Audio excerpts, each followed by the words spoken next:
Bismillahirrahmanirrahim. Terima kasih kepada pengurusi majlis yang berusaha, pihak penilai, penjaga masa dan seterusnya, tuan-tuan dan puan-puan sekalian. Okey, Assalamualaikum warahmatullahi wabarakatuh dan selamat petang. Okey, pada petang ini saya ingin membincangkan tentang tajuk emosi dan bagaimana untuk mengawalnya. Okey, sebelum itu saya ingin bertanya kepada tuan-tuan dan puan-puan, siapa di antara tuan-tuan dan puan-puan di sini tidak pernah beremosi? Okey, tak semua pernah beremosi kan? Okey, jika ada yang tidak pernah beremosi, bermakna ia dicipta tanpa hati untuk mengeluarkan pelbagai bentuk perasaan. Sedangkan seperti mana yang kita tahu, binatang juga mempunyai perasaan emosi, tetapi ia tidaklah selalu abstrak dan juga teratur. Okey, emosi adalah merupakan satu keadaan di mana rohani dan juga fisiologikal bersekutu untuk membentuk pelbagai perasaan, kelakuan dan juga pemikiran. Okey, pada pendapat saya, emosi boleh diertikan sebagai E, iaitu ego hati, ego untuk menerima teguran ataupun nasihat daripada orang lain.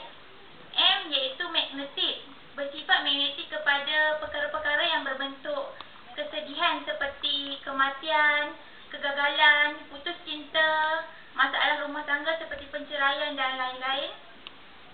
O, iaitu out of the mind, iaitu di luar daripada pemikiran, iaitu seperti kadang-kadang bersifat sedih, kadang-kadang kecewa. S, iaitu stres, iaitu mempunyai tekanan pada perasaan seperti mudah marah, mudah merajuk, mudah berprasangka buruk pada orang lain dan sebagainya. I, iaitu indoor ataupun individual, iaitu sembunyi diri, iaitu orang yang beremosi ini sentiasa mengasingkan diri daripada orang lain. Okey. Emosi ini juga merupakan penentu utama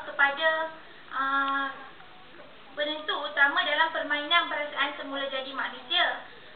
Ia kelihatan sentiasa memainkan peranan yang penting terhadap aktiviti-aktiviti kita seharian. Kadang-kadang emosi ini terjadi tanpa kita sedari, betul tak? Betul. Ia sering terjadi mengikut rentak perasaan kita. Contohnya, kalau macam kita sedih, secara semula jadi kita akan mengalirkan air mata. Okey, seterusnya kita tengok kepada keburukan emosi, iaitu cepat berfikiran negatif, terutamanya terhadap orang yang membuatkan ianya beremosi. Kadang-kala mampu mencederakan diri sendiri, seperti masalah-masalah yang memberi impak yang besar terhadap dirinya. Contohnya macam putus cinta, penceraian, kematian dan lain-lain. Emosi ini adalah merupakan emosi yang berbahaya kerana emosi ini dikenali sebagai emosi separuh sedar, iaitu tidak dapat berfikir dengan waras. Okey, di sini saya beri satu contoh kes di mana seorang pelajar perempuan India lepasan SPM cuba untuk membunuh diri akibat daripada rasa tidak puas hati terhadap keputusan pemeriksaannya seperti mana yang diharapkan olehnya. Okey, jadi kita hendaklah ambil iktibar daripada kes ini, di mana cara pengawalan emosi itu amat penting kerana kita boleh berfikir secara waras, iaitu tidak di luar daripada jangkaan. Okey, jadi apa yang harus kita lakukan untuk kita elakkan diri kita dari sentiasa beremosi? Yang pertama, kita hendaklah sentiasa beristighfar dan juga berzikir, iaitu mengingati Allah kerana hati kita akan menjadi lembut dan juga tenang. Oleh itu kita dapat mengelakkan daripada sentiasa memberontak dan juga menyimpan perasaan-perasaan yang buruk.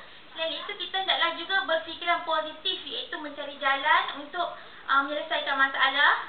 Selain itu juga kita hendaklah mungkin kita lebih selesa meluahkan perasaan terhadap kawan-kawan, jadi dia akan mengurangkan lagi rasa emosi terhadap diri kita. Okey, secara kesimpulan yang dapat saya buat di sini, perasaan emosi ini dapat dibendung sekiranya kita berfikiran terbuka, iaitu menerima masalah itu dengan hati yang tenang. Dan kita juga perlu ingati bahawa setiap apa yang terjadi ini adalah merupakan ketentuan daripada Allah Subhanahu Wa Taala. Okey, sebelum saya punya ucapan, ingin saya memberikan 2 rangkap pantun, iaitu hidup dalam halusinasi, jiwa lara hati yang karam. Jika hidup dengan emosi, jiwa gulana hidup tak terseram. Sekian, terima kasih.